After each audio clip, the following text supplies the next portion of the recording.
शेतकरी मित्रांनो नमस्कार. आता आपल्या पिकामध्ये आंतरमशागत केली आणि आपण इथं सध्या पाटाचं पाणी द्यायला लागलोय.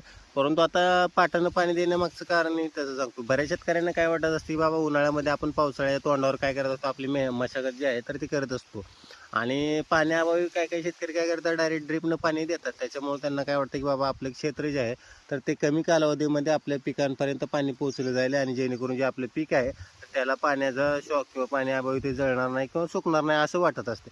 परंतु ज्यावेळेस आपण दिलं समजा पाण्यामुळं ते जरी हिरवं राहील तर अशा वेळेला काय काय होत असते, आपण ज्यावेळेस मशागत करत असतो अशा वेळेला आपण त्याच्यामध्ये रासायनिक खतांचा बेसळ डोस भरत असतो. मोठा जो बेसळ डोस आहे पावसाळ्या तोंडावर तो भरत असतो. ज्याच्यामुळे काय होत असतं, आपल्या पिकांना परत लवकरात लवकर म्हणजे जे काही NPK देत असतो तर ते देण्याची गरज भासणार नाही. परंतु आपण ज्यावेळेस ड्रिपनं पाणी देतो त्यावेळेस काय होतं, एक तर मशागत केल्यामुळं रानामध्ये पोकळी तयार झाली असते, पूर्णतः मुळ्या तुटलेल्या असतात आणि ऊसाचा जो आधार आहे तर तो मुळा तुटल्यामुळं कमी झालेला असतो. आणि आपण माती लावलेली असते दोन्ही साईडला बेटांमध्ये.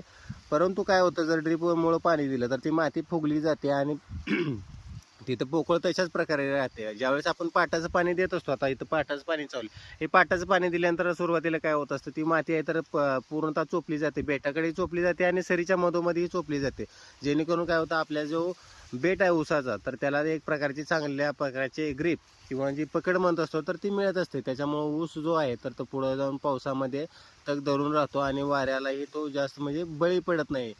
नसेल तर काय होतंय, जर तुमचं तिथं पोकळ राहिले ड्रिपवर पाणी दिल्यामुळं तर ते डायरेक्ट परत पोकळीमुळं जो बेटासकट उखडून पडतो. त्याच्यामुळं जे परत आहे तर ते आपलं एवढ्या दिवस सांभाळायला जो ऊस आहे तर तो डायरेक्ट तिथं मरून जातो. त्याच्यामुळे ते आपल्या उत्पादनामध्ये घट येत असते. त्याच्यामुळे 1 ते 2 सुरुवातीची पाणी आहे तर ते आपण काय करायचे, तर पाटाच्या माध्यमातून भिजवून घ्यायचे.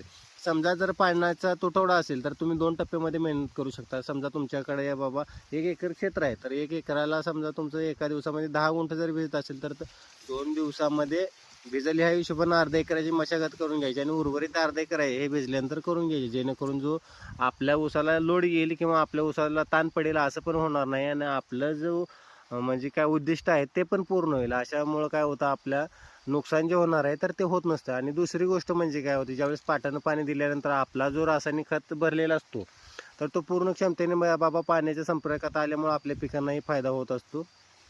आणि आपण जे काही केलेलं कष्ट आहे तर याचा आपल्याला नक्कीच फायदा होत असतो. त्याच्यामुळं ही जी कामं आहेत किंवा ह्या ज्या गोष्टी आहेत, साध्या साध्या ज्या गोष्टी आहेत तर त्या लक्षपूर्वक देऊन केल्या तर त्याचा आपल्याला फायदा होत असतो आणि आपल्या उत्पादनामध्ये वाढ होत असते. तर ही होती माहिती. माहिती कशी वाटली नक्की कमेंटमध्ये सांगा आणि आपले जे कोणी शेतकरी मित्र आहेत तर त्यांच्यापर्यंत हे पोहोचवण्याचं काम करा. तोपर्यंत धन्यवाद.